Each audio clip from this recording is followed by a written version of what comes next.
Hi friends, అందరు ఎలా ఉన్నారు? బాగున్నారా? ఈరోజు వీడియో వచ్చేసి మనము ఎన్నో అనుకుంటాం కానీ ఎక్కడికి వెళ్ళలేవు. దేవుడు ఆజ్ఞ లేనిదే మనం ఎక్కడికి వెళ్ళలేదనేది నా విషయంలో ఈసారి అయితే జరిగిందండి. మేము తిరుమల సేవకు ఆఫ్లైన్లో ఇది రెండోసారి వెళ్ళడము. మన ఊరు మన గుడి మన బాధ్యత సంస్థ నుండి మేము రెండోసారి అయితే వెళ్ళాము.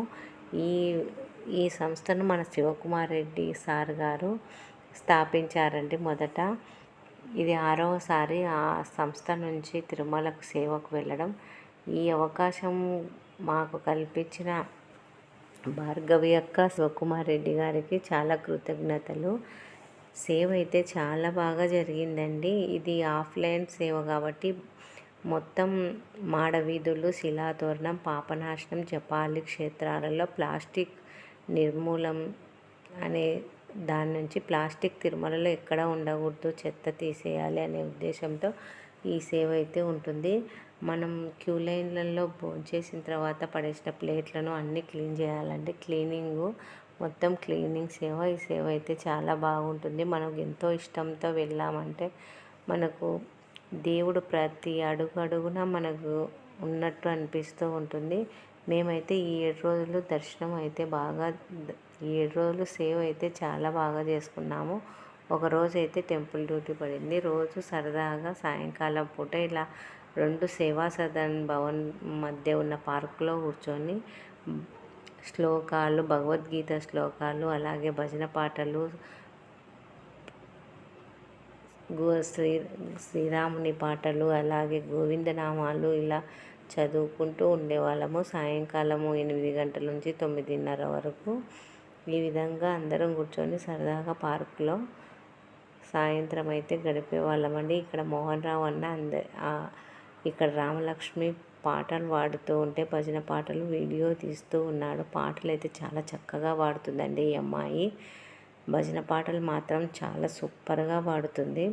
3 years అయిందంట నేర్చుకోబట్టి భజన పాటలు. అయ్యప్ప సాంగులు, రాముని పాటలు, వెంకటేశ్వర స్వామి కీర్తనలు చాలా బాగా పాడింది. నేనైతే వాయిస్ అయితే కట్ చేశాను.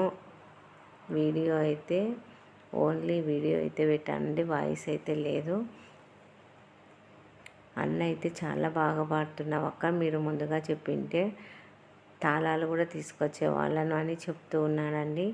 ఇలా అందరం కూర్చొని సరదాగా మాట్లాడుకుంటూ టైం అయితే ఎలా గడిచిపోయింది, వారం రోజులు అనేది కూడా అర్థం కాకుండా గడిచిపోయింది. మనము అక్కడ తిరుమలకు వెళ్ళినామంటే చాలు, మనకి టైము ఇంటి మీద ధ్యాస అనేది లేకుండా భక్తి మార్గంలో అలాగే దేవునికి చేసే సేవ రూపంలో మనం అక్కడ నిమగ్నమై ఉంటాము.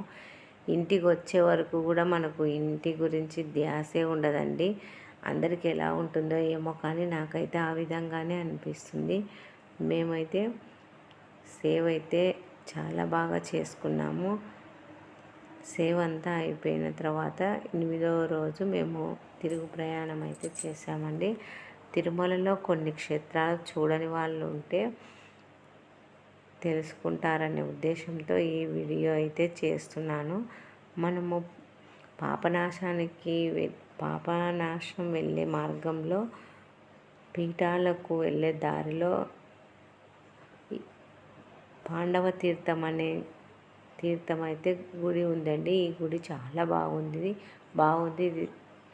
ఇక్కడైతే ఎత్తైన చెట్లు ఆకాశాన్ని తగిలే విధంగా ఉంటాయి. ఇక్కడ పాండవులు 5 యుద్ధం అయిపోయిన తర్వాత కౌరవులను ఓడించి బ్రాహ్మణత్య దోషం ఏమన్నా ఉందేమో అన్న ఉద్దేశంతో ఈ తీర్థంలో స్నానం చేసి గోదానం చేయాలని సంకల్పించినప్పుడు గోదానం తీసుకోవడానికి ఎవరు ఇక్కడికి రాలేదంట. సాక్షాత్తు ఆ శ్రీకృష్ణ పరమాత్ముడే వచ్చి గో రూపంలో వచ్చి దానం అయితే తీసుకున్నాడని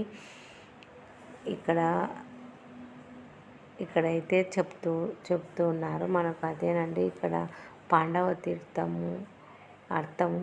ఇక్కడ పారే నీరు కూడా మనకు ఇక్కడ కానీ పాపనాశనంలో ఈ నీరు ఎక్కడి నుంచి వస్తుందో ఎవరికీ తెలియదు. ఈ నీళ్లు పారడం ఆగిపోతే మనకు కలియుగం అంతమైనట్టంట. ఇక్కడ క్షేత్రపాలకుడు వచ్చేసి రుద్రుడండి. గోగర్భ తీర్థం అని కూడా అంటారు. ఈ క్షేత్రం అయితే చాలా బాగా ఉంది, విశాలంగా ఉంది. గుడి ఉండడానికి చిన్నగా ఉన్న క్షేత్రం అయితే చాలా బాగుంది. ఎవరైనా వెళ్ళి చూడలేని వాళ్ళు ఉంటే వెళ్ళి చూడొచ్చు. ఇది తిరుమలకి పాపనాశనానికి వెళ్ళే మార్గంలో సైడుకు వస్తుందండి, గుడి వైపున. ఇక్కడ మనకు మొదటగా వినాయకుడు దర్శనం ఇస్తాడు. తర్వాత లోపలికి వెళ్ళేసరికి ఒక గుహ కింద పాండవులు ఉంటారండి. దాని ముందర ఈశ్వరుడు ఉన్నాడు. ఈ విధంగా మొత్తం ఈ విధంగా ఉంటుందండి పాండవ తీర్థం. ఇదండి పంచ పాండవ తీర్థం. దానికి అర్థము ఏమిటి అంటే, ఈ విధంగా మనకు ఒక బోర్డు పైన రాసి ఉంచారు. ఓం శాంతి శాంతి శాంతి. ఆ తర్వాత మేము జపాలికి కూడా వెళ్ళాము. జపాలి అయితే ఫుల్ క్రౌడ్ అండి. తిరుమల వెళ్ళినప్పుడు చాలా క్రౌడ్ ఉన్నది. తప్పకుండా చూడాల్సిన క్షేత్రం అండి జపాలి ఆంజనేయ స్వామి. ఇక్కడ చాలా బాగుంటుంది. తర్వాత గుడి సేవా సదన్ వెనుక సైడులో గంగమ్మ జాతర అయితే జరిగింది. ఆ ఊరి తిరుమలకి గ్రామ దేవత అండి గంగమ్మ జాతర కూడా చాలా బాగా జరిగింది. మేము అక్కడ కూడా కొద్దిసేపు సేవ చేసి అయితే వెళ్ళాము. మాకు ఆ రోజు టెంపుల్ డ్యూటీ పడినది మధ్యాహ్నానికి. మేము అందుకే కొద్దిసేపు ఉండి అయితే అక్కడ వెళ్ళాము. వీడియోలు అయితే తీయకూడదని చెప్పారు, అందుకే బయటిది మాత్రమే తీసాము. ఇక్కడ డెకరేషన్ కానీ అభిషేకాలు కానీ చాలా బాగా జరిగాయండి. మేము అభిషేకం అయిపోయే వరకు అయితే అక్కడే ఉండి మొత్తం అభిషేకం అంతా చూసి టిఫిన్ చేసి వచ్చేసాము. గంగమ్మ అమ్మవారు అయితే చాలా బాగున్నారండి, నవ్వుతూ ఉన్నారు అమ్మవారు.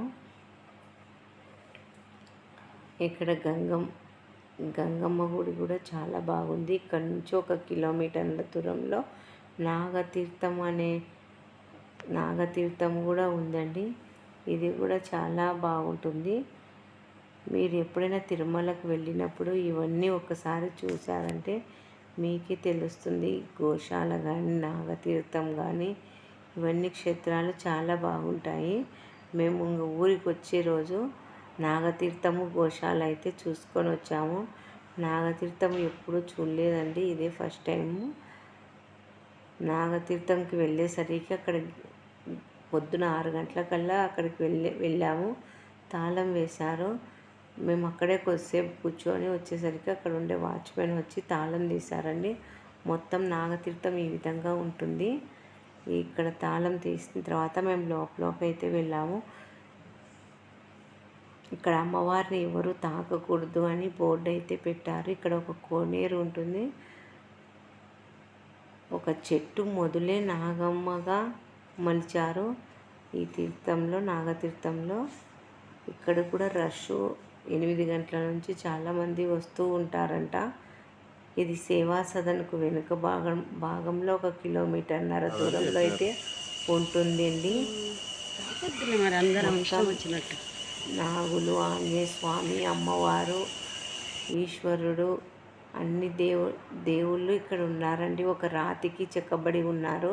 ఇదైతే కోనేరులోకి దిగకూడదు అని అయితే రాసి ఉంచారు. ఇక్కడికి వెళ్ళి అందరము దర్శనం చేసుకొని అయితే వచ్చాము. మేమైతే